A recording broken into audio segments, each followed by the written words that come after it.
আসসালামু আলাইকুম, welcome back to my channel. আমার আজকের recipe chicken fry. Chicken fry আপনারা কম বেশি সবাই তৈরি করতে পারেন, তবে আজকে আমি ঝটপট মাত্র 10 থেকে 15 মিনিটে কিভাবে হাতের কাছে থাকা উপকরণ দিয়ে চিকেন ফ্রাই তৈরি করবেন সেটাই আজকে আমি আপনাদের দেখাবো। তো চলুন কিভাবে তৈরি করতে হয় দেখে নিই। প্রথমে আমি এখানে বোনলেস চিকেন নিয়েছি। আমি এখানে মুরগির বুকের মাংস নিয়েছি 500 গ্রামের মতো, আর এরকম লম্বা লম্বা করে কেটে নিয়েছি। এটা নিশ্চয়ই দেখেই বুঝতে পারছেন। এইভাবে কেটে খুব ভালোভাবে পরিষ্কার করে ধুয়ে পানি ঝরিয়ে নিয়েছি। এখন এর ভিতরে দিয়ে দিচ্ছি একটা ডিম। এই চিকেন ফ্রাইতে যদি একটা ডিম দিয়ে দেওয়া হয় তাহলে এই চিকেন ফ্রাইটা খেতে অনেক ভালো লাগে। লাল মরিচের গুঁড়া দিলাম 1/2 চা চামচ পরিমাণ, তবে আপনারা আপনাদের স্বাদ মতো দিবেন।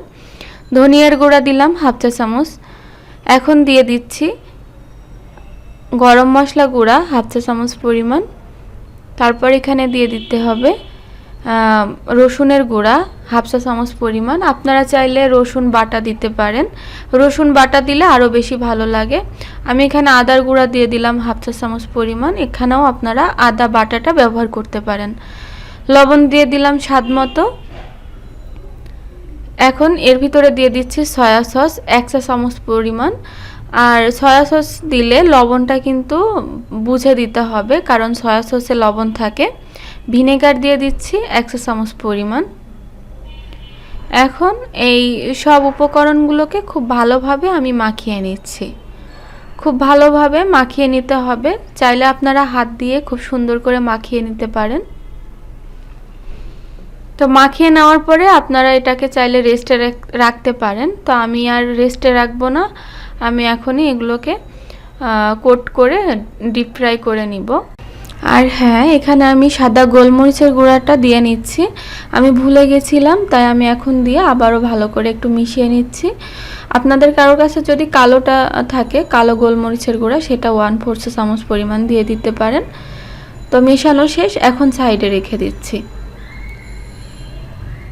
এখন আমি একটা ময়দার মিশ্রণ তৈরি করে নিব, তাই একটা বোলের ভিতরে নিয়ে নিচ্ছি 1 কাপ পরিমাণ ময়দা। এখানে কিন্তু ময়দা ব্যবহার করার চেষ্টা করবেন। এখন এর ভিতরে দিয়ে দিচ্ছি 3 টেবিল চামচ পরিমাণ চালের গুঁড়া।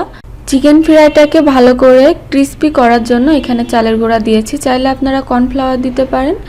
স্বাদ মতো দিয়ে দিলাম লবণ, আর দিয়ে দিচ্ছি স্বাদ মতো লাল মরিচের গুঁড়া। আর এখন এর ভিতরে দিয়ে দিচ্ছি সাদা গোলমরিচের গুঁড়া 1/4 চা চামচ পরিমাণ। আপনারা চাইলে কালো গোলমরিচের গুঁড়া দিতে পারেন। আর দিয়ে দিচ্ছি 1/4 চা চামচ পরিমাণ মিক্স হার্ব। এটা আপনারা যে কোনো সুপার শপে পেয়ে যাবেন, তবে এটা অপশনাল, না দিলেও হবে। এখন আমি খুব ভালোভাবে মাখিয়ে নিচ্ছি। আপনারা চাইলে এই ময়দার ভিতরে শুধু লবণ আর লাল মরিচের গুঁড়াটাও ব্যবহার করতে পারেন। তো সবগুলোকে খুব ভালোভাবে মাখিয়ে নিচ্ছি। ভালোভাবে মাখানো হয়ে গেলে এখন এই আগে থেকে মাখিয়ে রাখা চিকেনটাকে একটা একটা করে নিয়ে আমি এই ময়দার ভিতরে দিয়ে নিচ্ছি। আপনারা চাইলে এমন একটা করেও কোট করে নিতে পারেন, আবার চাইলে 2-3টা একসাথে করেও কিন্তু কোট করে নিতে পারেন। তো আমি কিভাবে করছি একটু ভালো করে লক্ষ্য করলেই বুঝতে পারবেন। এইভাবে একটু আলতো করে ধরে ঘুরিয়ে দিলেই কিন্তু সুন্দর একটা কোট হয়ে যাবে উপর দিয়ে। তো আপনারা চাইলে ডাবল কোটিংও করতে পারেন। তো আমি এইভাবেই একবার করেই কোট করে এটাকে ফ্রাই করে নিব। আপনারা চাইলে অনেকগুলো একবারে করে তারপরে ফ্রাই করতে পারেন। তো দেখতেই পাচ্ছেন কত সুন্দর কোট হয়েছে। আপনারা ডাবল কোটিংও করতে পারেন, আমি বারবার বলছি, আপনাদের ইচ্ছা। তো এইভাবেই সবগুলোকে তৈরি করে নিতে হবে। আপনাদের বোঝার সুবিধার্থে আমি আরেকটা তৈরি করে দেখিয়ে দিচ্ছি। খুবই সহজ, জাস্ট চিকেনটা নিয়ে এইভাবে একটু কোট করে নিলেই হয়ে যাবে।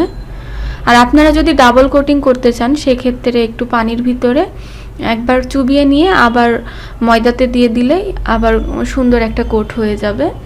তো এইভাবে আমি সবগুলো তৈরি করে নিয়ে চুলায় ভাজতে চলে যাব। তো চুলায় একটা কড়াই বসিয়ে আমি পরিমাণ মতো তেল নিয়েছি। তেলটা খুব ভালোভাবে গরম করে নিয়েছি। তারপরে আমি এর ভিতরে চিকেন ফ্রাইগুলো ছেড়ে দিচ্ছি। আর চুলার আঁচটা এই পর্যায়ে কমিয়ে দিতে হবে। আর তেলটা কিন্তু খুব ভালোভাবে গরম করে নিতে হবে, না হলে তেলটা যদি ভালোভাবে গরম না হয় তাহলে এই ময়দাগুলো তেলের সাথে মিশে যাবে। তো আমি 4টার মতো দেওয়ার পরে নিচের পাশটা যখন সামান্য একটু কালার চলে এসেছে তখন আমি একটা কাঁটা চামচের সাহায্যে উল্টিয়ে দিচ্ছি। একটু সাবধানে উল্টিয়ে দিতে হবে, না হলে এই যে কোটিংগুলো ভেঙে যেতে পারে। তো আপনারা চাইলে কিন্তু ফ্রাই প্যানে খুব সুন্দর করে ভেজে নিতে পারেন। আমি এটাকে লোহার কড়াইয়ের ভিতরে ভেজে নিচ্ছি। এতে করে চিকেন ফ্রাইগুলো খুব কম তেলে ভাজা হয়ে যাবে। তো এইভাবে উল্টিয়ে পাল্টিয়ে আমি গোল্ডেন কালার করে ক্রিস্পি করে ভেজে নিব। একটু সময় নিয়ে ভাজতে হবে। তো যেগুলো ভাজা হয়ে গিয়েছে, সুন্দর একটা কালার চলে এসেছে, আমি ওই দুটাকে আগে তুলে নিলাম। আমি বাকি চিকেনগুলোকে একইভাবে ভেজে নিব। তো দেখতেই পারলেন কত ঝটপট আমি চিকেন ফ্রাই তৈরি করে নিলাম। বাচ্চারা যখন বায়না করে এইভাবে কিন্তু ঝটপট আপনারা বাসায় তৈরি করতে পারেন খুবই সহজে। তো আমার আজকের রেসিপি আপনাদের কাছে কেমন লাগলো কমেন্ট করে জানাবেন। ভিডিও ভালো লাগলে অবশ্যই একটা লাইক দিবেন আর আমার ভিডিওটি অবশ্যই শেয়ার করে দিবেন। তো আজকে আমি এখানে বিদায় নিচ্ছি, দেখা হবে অন্য কোনো রেসিপিতে। আল্লাহ হাফেজ।